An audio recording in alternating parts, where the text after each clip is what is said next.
এই ভিডিওতে টেক্সটের ফরম্যাটিংয়ের কিছু চেঞ্জেসের সম্পর্কিত কিছু ট্যাগ দেখব। যেমন প্রথমে ফাইলে যাব, নিউ ফাইল, একটা বেসিক এইচটিএমএল ট্যাগ করার জন্য একটা ফাইল তৈরি করে নিচ্ছি। .html লিখেছি, এন্টার করব, ডেস্কটপে রাখছি ফাইলটা, ক্রিয়েট ফাইল, বেসিক ট্যাগগুলো লিখে নেব।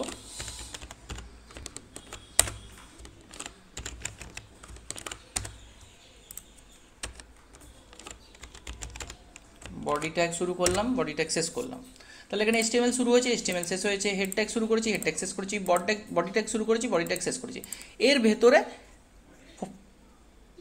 ফন্ট ট্যাগগুলো দেখব। যেমন ফার্স্টে দিচ্ছি font size equal to double quotation নিচে নিচে নিয়ে নেবে। আমি এখানে করছি 35 px, মানে 35 পিক্সেল। তবে মনে রাখবে এখানে কোনো ব্রাউজার কিন্তু কমপ্লিটলি খুব ভালোভাবে এই ফন্টের ট্যাগটি সাপোর্ট করছে না। কম্পিউটার ইজ এ মেশিন ফাইলে যাব, সেভ করব।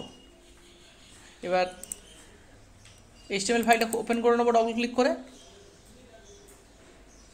এই যে দেখতে পাচ্ছি কম্পিউটার ইজ এ মেশিন, ফন্টটা বড় হয়ে গেছে। যদি সাইজটাকে ছোট করে দিই তাহলে কিন্তু ফন্টের সাইজও ছোট হয়ে যাবে। এবারে কালারটা চেঞ্জ করে দেখি, আমি এইখানেই কিছু চেঞ্জেস করছি। এখানে করে দিই যদি ফন্ট কালার, COLOR কালার হবে, COLOUR কালার হবে না কিন্তু এক্ষেত্রে। ইজিক্যাল টু, আবার ডবল কোটেশনের মধ্যে লিখে দিলাম রেড। ফাইলে গেলাম, সেভ করলাম, ফাইলটা ওপেন করে রিফ্রেশ করলাম। এই যে computer is a machine red কালারের হয়ে গেল। তেমনি এখানে কালার চেঞ্জ করে দিলাম, রেডের জায়গায় যদি আমরা গ্রিন করে দিই, দিয়ে সেভ করব, Ctrl+S দিয়ে বা ফাইল থেকে গিয়ে সেভ করতে পারি, গ্রিন। এবার দেখব সাইজ, ফন্ট সাইজ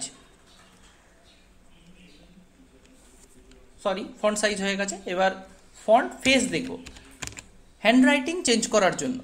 এখানে যেরকম হ্যান্ডরাইটিং আছে সেটা কিন্তু চেঞ্জ হয়ে যাবে এই ট্যাগ ব্যবহার করলে। Font face equal to double quotation, এখানে আমি লিখছি মোনোটাইপ করসিভা। এটা একটা ফন্টের নেম। এরকম তাহমা আছে, টাইম নিউ রোমান আছে, অ্যালজেরিয়ান আছে, বিভিন্ন ধরনের ফন্টের নেম আছে। সেই ফন্টের নেমটা কিন্তু এখানে লিখতে হবে। ট্যাগ কী হবে, font face equal to double কোটেশনের ভেতর ফন্ট নেম, তারপর টেক্সটটা থাকবে, দিয়ে ফন্ট ক্লোজ করতে হবে। ফাইলে যাব, সেভ করব। এখানে গিয়ে যদি রিফ্রেশ করি,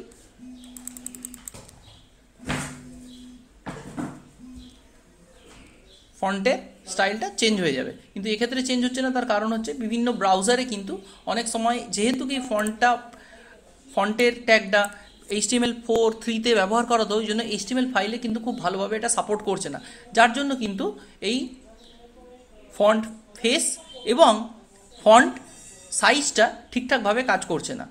কিন্তু তাও শিখে রাখার জন্য ফন্ট ফেস এবং ফন্ট সাইজ এগুলোকে ব্যবহার করা যেতে পারে। তাহলে কি দেখলাম, যে ফন্ট সাইজ হচ্ছে ফন্টের সাইজটাকে বড় করার জন্য। যেমন যদি আমি এখানে এটা মুছে ফন্ট সাইজ করি, দিয়ে দিলাম 25 px, মানে পিক্সেল, তাহলে দিয়ে এটাকে সেভ করে দেখি, তাহলে কি হবে না, ফন্টের সাইজ বড় হয়ে যাবে, বড় হয়ে গেল। এবার যদি এখানে আমরা কম দিই তাহলে ছোট হয়ে যাবে। ফন্ট কালার মানে কি না, ফন্ট কালার হচ্ছে, এখানে দিলাম ফন্ট কালার ইজিক্যাল টু, এখানে দিয়ে দিলাম রেড, দিলাম কম্পিউটার ইজ এ মেশিন। তাহলে কি এখানে ফন্টের কালার চেঞ্জ হয়ে যাবে। এবং ফন্ট ফেস মানে হচ্ছে ফন্টের স্টাইল চেঞ্জ করার জন্য। কম্পিউটার ইজ এ মেশিন, আমি তিনটাতে দেখতে পাবো পার্থক্য একসাথে। করলাম, করার পর ফাইলে যাচ্ছি, সেভ করে দিচ্ছি। এখানে যাই, এই যে এখানে বড় হাতের করেছি, সাইজ বড় করেছি তাই বড় হয়েছে, কালার চেঞ্জ করেছি তাই এখানে কালার চেঞ্জ হয়ে গেছে, আর এখানে তাহমা ফন্ট ব্যবহার করেছি তাই তাহমা নিয়েছে। এবার সব ক্ষেত্রে কিন্তু ফন্ট কিন্তু কাজে নাও করতে পারে। কম্পিউটারে যদি ফন্ট ইনস্টল করা থাকে তাহলে কিন্তু HTML যদি সাপোর্ট করে তবে কিন্তু ফন্টের চেঞ্জ হবে, নাহলে কিন্তু চেঞ্জ নাও হতে পারে।